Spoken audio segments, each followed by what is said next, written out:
நாளைக்கான வீடியோ தாங்க வந்திருக்கு. வீடியோ வந்து சூப்பரா இருந்துச்சு அப்படின்னு தாங்க சொல்லணும். அதாவது இந்திரா இருக்காங்கல்ல, இந்திரா வந்து அந்த கள்ள ஓட்டு போட்டாங்கல்ல எலெக்ஷன்ல, அத அவங்களெல்லாம் கையங்கலமா பிடிச்சிட்டாங்க அப்படின்னு தாங்க சொல்லணும். அதெல்லாம் பார்க்குறதுக்கு நம்ம சேனலை மட்டும் மறக்காம லைக் அண்ட் சப்ஸ்கிரைப் மட்டும் பண்ணிருங்க. ஃபர்ஸ்ட் எடுத்தோடனே நம்ம இந்திரா வந்து கௌதம் கிட்ட சொல்லிட்டு இருக்காங்க.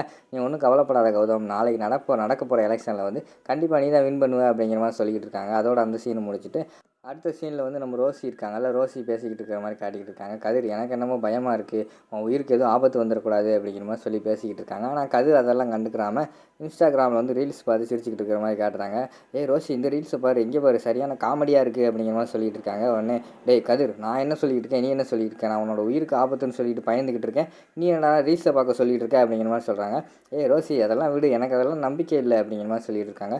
இல்லை கதிர், ஆல்ரெடி வந்து அந்த ஜோசியர் சொன்ன மாதிரி தான் எல்லாமே நடந்துக்கிட்டு இருக்குது. இனிமேல் அவர் சொன்ன மாதிரி உன் உயிருக்கு ஆபத்து வந்துச்சுன்னா நான் என்ன பண்ணுறது, எனக்குன்னு வேறு யார் இருக்கா, நீ ஒரு ஆள் தான் இருக்க அப்படிங்கிற மாதிரி சொல்லிட்டு இருக்காங்க.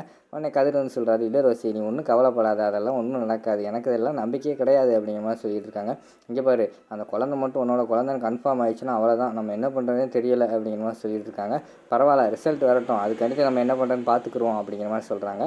உடனே ரோசி வந்து கேட்குறாங்க, அந்த குழந்தை என்ன பண்ண போகிற கதிர் அப்படிங்கிற மாதிரி கேட்டவனையும், வரட்டும், அந்த குழந்தை என் குழந்தைன்னு தெரிஞ்சிருந்தா என் உயிருக்காக அந்த குழந்தையெல்லாம் விட்டு வைக்க மாட்டேன், அந்த குழந்தையோட கதையை முடிச்சிடுறேன் அப்படிங்கிற மாதிரி சொல்லிட்டு இருக்காங்க.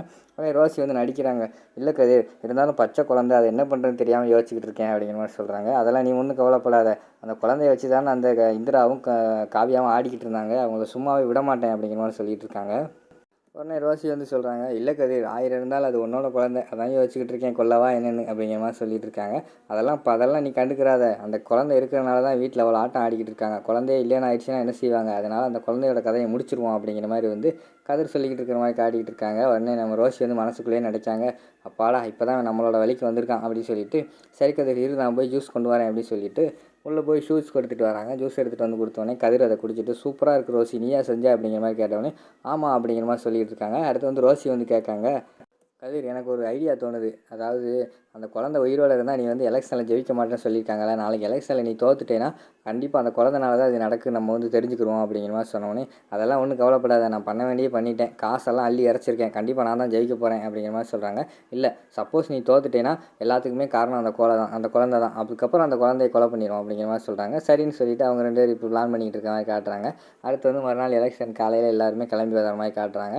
நம்ம கதிர் கௌதம் ஃபேமிலி எல்லாருமே வர்றதை பார்த்துட்டு அங்கே மெம்பர்லாம் சொல்கிறாங்க, இங்கே பாடுறா 2 கேண்டிடேட் ஒன்று போல் வராங்க, இதுதான் ஃபஸ்ட்டு முறை அப்படிங்கிற மாதிரி சொல்லிட்டு எல்லாருமே பார்த்து சிரிக்கிறாங்க. உடனே நம்ம ஜெயா வந்து சொல்கிறாங்க, இங்கே பாருங்கள், அவங்க 2வது தான் கேண்டிடேட், ஃபஸ்ட்டு அவங்க எனக்கு வந்து 2 பிள்ளைங்க, அண்ணன் தம்பி, அதுக்கடுத்து தான் கேண்டிடேட், சரியா அப்படின்னு சொல்லிட்டு எலெக்ஷன்லாம் எப்படி நடந்துகிட்டு இருக்குது, ஓட்டெல்லாம் எப்படி போய்கிட்டு இருக்குது அப்படிங்கிற மாதிரி வந்து ஜெயா கேட்காங்க. எல்லாமே நடந்துகிட்டு இருக்கு மேடம் அப்படிங்கிற மாதிரி சொல்கிறாங்க. சரி வாங்க போவோம் அப்படின்னு சொல்லிட்டு கதிர் சாரி காவியா, இந்திரா, நீங்கள் 2 பேரும் இங்கேயே இருங்க, உங்களுக்கு வந்து அதை ஓட்டு போட முடியாது, அதனால் நீங்கள் இருங்க, நாங்கள் உள்ளே போயிட்டு வரோன்னு சொல்லிட்டு அவங்க உள்ளே போகிறாங்க. நம்ம இவங்க இருக்காங்கல்ல, நம்ம இந்திரா வந்து அங்கிட்ட சுற்றி முற்றி பார்த்துக்கிட்டு இருக்காங்க. ஒரு 3 பேர் வந்து சந்தேகப்படுற விதமாக அங்கிட்ட நடந்து வர்ற மாதிரி பார்க்காங்க. இவங்கெல்லாம் மெம்பர்லேயே இருக்கிற மாதிரியே தெரியலையே, இவங்க இதுக்கு முன்னாடி எந்த ஃபங்க்ஷனுமே பார்த்ததில்லையே, இவங்க எதுக்கு வராங்கன்னு சொல்லிட்டு அவங்கள பிடிச்சி விசாரிக்க ஆரம்பிச்சிடுறாங்க. ஹலோ, நீங்கள் யார், எங்கேருந்து வரீங்க, உங்கள் ஐடி கார்டெலாம் காட்டுங்க அப்படிங்கிற மாதிரி கேட்டோன்னே, எதுக்கு மேடம் உங்கள்கிட்ட காட்டணும் அப்படிங்கிற மாதிரி சொல்கிறாங்க. இல்லை, நீங்கள் மெம்பராக என்னென்னு செக் பண்ணணும் அப்படிங்கிற மாதிரி சொன்னோடனே நம்ம கதிர் வந்து பார்த்துறாரு, ஐயோ நம்ம கள்ள ஓட்டு போட கூட்டு வந்த ஆளை வந்து கண்டுபிடிச்சாலே, இப்போ என்ன பண்ணுறது அப்படிங்கிற மாதிரி யோசிச்சுக்கிட்டு இருக்கிற மாதிரி காட்டுறாங்க. அந்த இடத்துல வந்து கௌதம் வந்துடுறாங்க. ஆமாம், நீங்கள் என்ன ப்ராஜெக்ட் பண்ணியிருக்கீங்க, எந்த மெம்பரு, எந்த கம்பெனியில் மெம்பரு அப்படிங்கிற மாதிரி கேட்க ஆரம்பிச்சிடுறாங்க. அவங்க திருன்னு முழிக்க ஆரம்பிச்சிடுறாங்க. அந்த நேரத்தில் வந்து ஜெயா வர வந்துடுறாங்க. இந்திரா, இங்கேயும் உன்னோட வேலையை காட்டிட்டியா, அவங்க யாராக இருந்தால் என்ன, ஓட்டு போட தானே வந்திருக்காங்க, அவங்க ஓட்டு போட்டு போகட்டும் அப்படிங்கிற மாதிரி சொல்கிறாங்க. அம்மா இல்லைம்மா, இவங்க வந்து எனக்கு ரொம்ப டவுட்டாக இருக்குமா அப்படிங்கிற மாதிரி வந்து நம்ம கௌதம் சொல்லிக்கிட்டு இருக்காங்க. அந்த நேரத்தில் அவங்க வந்து நழுவி போயிடுறாங்க. அவங்களுக்கு ஒரு ஃபோன் வருது. ஃபோன் பேசிட்டு ஹலோ அந்த வந்துட்டோம் அப்படின்னு சொல்லிட்டு நழுவி போயிடுறாங்க. அதுக்கப்புறம் ஜெயா வந்து சொல்கிறாங்க, டே இங்கேயும் வந்து சண்டை போட்டுறாதீங்கடா, ஆல்ரெடி வந்து ஒரே குடும்பத்தில் 2ஆக பிரிஞ்சு நிற்கிறீங்கன்னு சொல்லிட்டு என் மானம் போயிடுச்சு, திருப்பி நீங்கள் சண்டை போட்டிங்கன்னா அவ்வளோதான்டா, அமைதியாக இருங்கடா அப்படின்னு சொல்லிட்டு ஜெயா வந்து காம்ப்ரமைஸ் பண்ணிட்டு போயிடுறாங்க. அடுத்து எல்லாமே ஓட்டு எண்ணிக்கை நடந்துக்கிட்டு இருக்குது. ஓட்டு எண்ணிக்கை முடிச்சுட்டு ஒரு 90% முடிஞ்சிருச்சு. அப்போ வந்து உள்ளேருந்து ஒருத்தர் வராரு. இப்போதைக்கு வந்து கதிர் வந்து முன்னிலையில் இருக்கிறார் அப்படின்னு சொல்லிட்டு அவர் வந்து 350 ஓட்டு மேலே வாங்கிட்டாரு. நம்ம கௌதம் வந்து 270 ஓட்டு மேலே வாங்கியிருக்காரு, இன்னும் ஒரு 10% தான் இருக்குது அப்படின்னு சொல்லிட்டு போயிட்டாங்க.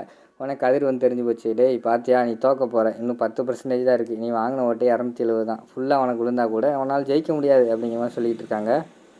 உடனே நம்ம இந்திராவுக்கு வந்து டவுட் வந்துடுது, ஏய் எனக்கு என்னமோ டவுட்டாக இருக்குது கௌதம் அப்படிங்கிற மாதிரி சொல்கிறாங்க. விடு இந்திரா, அவ்வளோதான், தோத்துட்டு போவோம், அதில் என்ன இருக்குது அப்படிங்கிற மாதிரி சொல்கிறாங்க. இல்லை அப்படியெல்லாம் விட முடியாது, நான் போய் செக் பண்ணிவிட்டு வரேன்னு சொல்லிட்டு என்ட்ரி நோட்டை போய் செக் பண்ணி பார்க்காங்க. அதில் பார்த்தா மொத்தமே 500 பேர்கிட்ட தான் வந்திருக்காங்க. ஆனால் உள்ள ஓட்டு எண்ணிக்கையை பார்த்தா அது என்னடான்னா 600க்கு மேலே இவர் வந்து கணக்கு சொல்லிட்டு போயிட்டார். அதை கேட்டோன்னே இந்திராவுக்கு வந்து டவுட் வந்துருச்சு. ஒரு நிமிஷம் இருங்க அப்படின்னு சொல்லிட்டு இவருன்னு உள்ளே போகிறாங்க. உள்ளே போய் சார் நிப்பாட்டுங்க, நீங்கள் 600 ஓட்டுக்கு மேலே சொன்னீங்க, ஆனால் என்ட்ரி ஆனவங்க வந்து 500 பேர் தான் என்ட்ரி ஆகிருக்காங்க, எப்படி 600 சொல்கிறீங்க? இன்னும் 10% ஓட்டு வேறு போட வேண்டியிருக்கு, நீங்கள் என்ன கணக்கில் சார் பண்ணிக்கிட்டு இருக்கீங்க? ஒழுங்கா திருப்பி ஃபஸ்ட்லேருந்து எண்ணுங்க சார் அப்படிங்கிற மாதிரி சொல்கிறாங்க. அப்படிலாம் எண்ண முடியாது மேடம், அப்படிலாம் ரூல்ஸ் கிடையாது அப்படிங்கிற மாதிரி சொன்னோன்னே, நீங்கள் என்ன இல்லை நான் போலீஸை கூப்பிட்டு கம்ப்ளைண்ட் பண்ண போகிறேன் அப்படிங்கிற மாதிரி சொன்னோன்னே அவங்கெல்லாம் பயந்துடுறாங்க ஓட்டு எண்றவங்க. சரி மேடம் நாங்களும் எண்றோம் அப்படின்னு சொல்லிட்டு திருப்பி எண்ண ஆரம்பிச்சிடுறாங்க. அந்த நேரத்தில் வந்து கதிர் வந்து போட்டு விட்டுறாரு. அம்மா இங்கே பாரும்மா, இங்கே வந்து அவளோட வேலையை காட்டிட்டா அப்படிங்கிற மாதிரி சொன்னோன்னே, டேய் விட்றா, அவன் என்னமோ நியாயப்படி நடக்கிறதுனால சொல்லிக்கிட்டு இருக்கா, விடு விடு கவலைப்படாத, நீ தான் ஜெயிப்ப அப்படிங்கிற மாதிரி வந்து ஜெயா வந்து நம்ம கதிர்கிட்ட சொல்லிக்கிட்டு இருக்கிற மாதிரி காட்டிக்கிட்டு இருக்காங்க. அதோட பார்த்தீங்கன்னா இந்த எபிசோட வந்து முடிச்சிடுறாங்க.